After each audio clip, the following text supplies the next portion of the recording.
विजयगढ़ की राजकुमारी थी चंद्रकांता। चांद सी सुंदर, फूल सी नाजुक, पर दिमाग तेज धार वाली तलवार जैसा। उसकी दयालुता दूर दूर तक मशहूर थी। चंद्रकांता को किताबें पढ़ना बहुत पसंद था। वो घुड़सवारी में भी माहिर थी। उसकी खूबसूरती के चर्चे दूर दूर तक थे। एक दिन वो अपने महल की बालकनी में खड़ी ढी थी। हवा में उसके बाल लहरा रहे थे।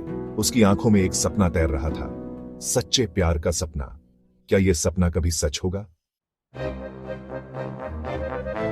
प्रजावत्सल राजा विक्रम सिंह, वीरेंद्र सिंह, नौजवान राजा, बलवान, निडर और न्यायप्रिय, अपनी प्रजा से बहुत प्यार करते थे। उनकी प्रजा भी उन पर जान छिड़कती थी। पर राजा विक्रम सिंह के दिल में एक गहरा गम था।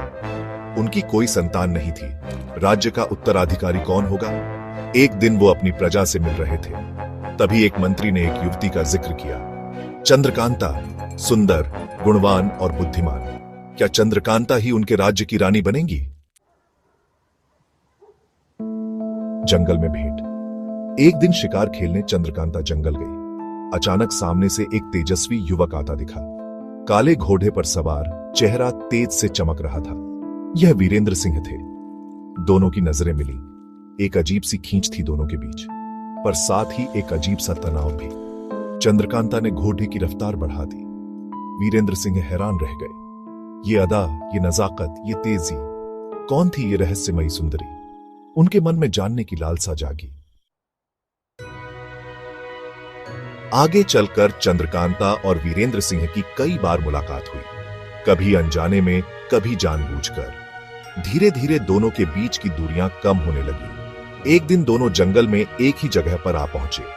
बारिश होने लगी। दोनों ने एक पेड़ के नीचे शरण ली। यहां दोनों ने दिल खोलकर बातें की। वीरेंद्र सिंह को चंद्रकांता का तेज दिमाग और हंसमुख स्वभाव बहुत पसंद आया। चंद्रकांता को वीरेंद्र की सादगी और वीरता ने मोह लिया। दोनों के दिल एक दूसरे के करीब आ गए। पर किस्मत को कुछ और ही मंजूर था। विजयगढ़ और वीरेंद्र सिंह का राज्य दोनों पुराने दुश्मन थे।